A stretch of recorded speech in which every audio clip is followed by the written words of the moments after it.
Olá, eu sou a Carolina da Silva Araújo. O meu projeto foi sobre a análise dos erros sistemáticos na avaliação subjetiva de pavimentos flexíveis.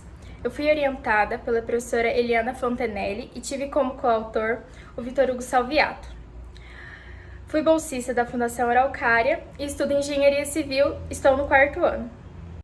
Em meados dos anos 90, a economia brasileira sofreu um grande desenvolvimento. Em consequência disso, ocorreu um aumento da frota de veículos, contando com baixo investimento em infraestrutura.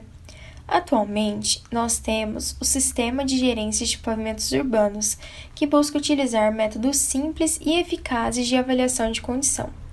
Dentro desses métodos, nós temos as avaliações subjetivas, que estão sujeitas a ocorrer erros sistemáticos.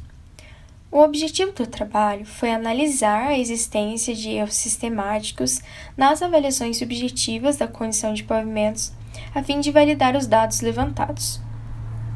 As avaliações foram realizadas no campus da Universidade Estadual de Londrina, onde a rede viária foi dividida em trechos e os trechos divididos em seções.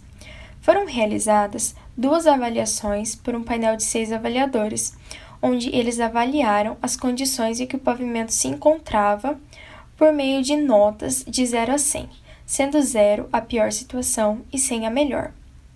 O primeiro erro analisado foi o de leniência, que é a tendência do avaliador em considerar notas muito altas ou muito baixas, seja qualquer a razão.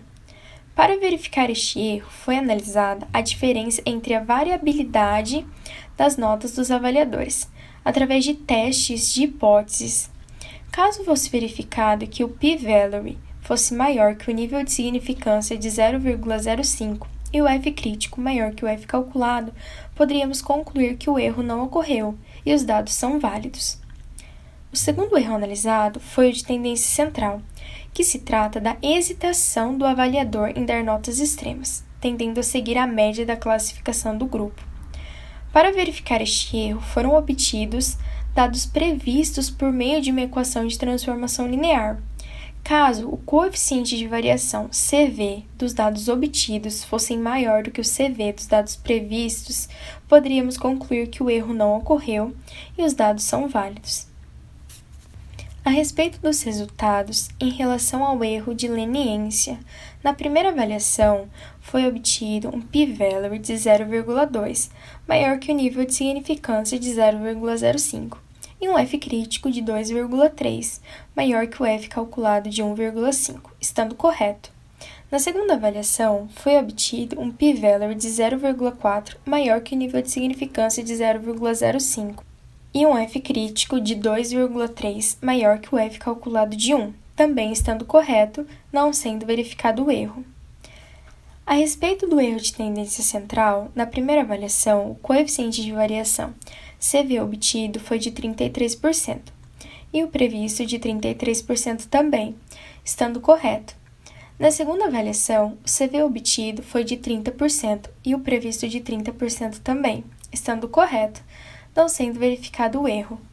Conclui-se assim que, a respeito do erro de leniência, tem-se que a variabilidade entre os avaliadores não é significativa, visto que, nas 2 avaliações, o p-value foi maior que o nível de significância de 0,05 e o F crítico maior do que o F calculado.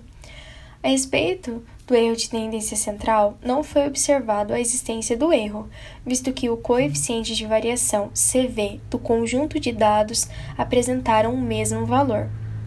Assim, temos que os dados levantados são confiáveis e válidos para a classificação da condição de pavimentos flexíveis e podem sim ser utilizados no sistema de gerência de pavimentos urbanos. Quero agradecer a CNPq pelo apoio financeiro, a Fundação Araucária pela Bolsa de Iniciação Científica, a Universidade Estadual de Londrina pela infraestrutura disponibilizada e aos avaliadores que colaboraram nos levantamentos de campo.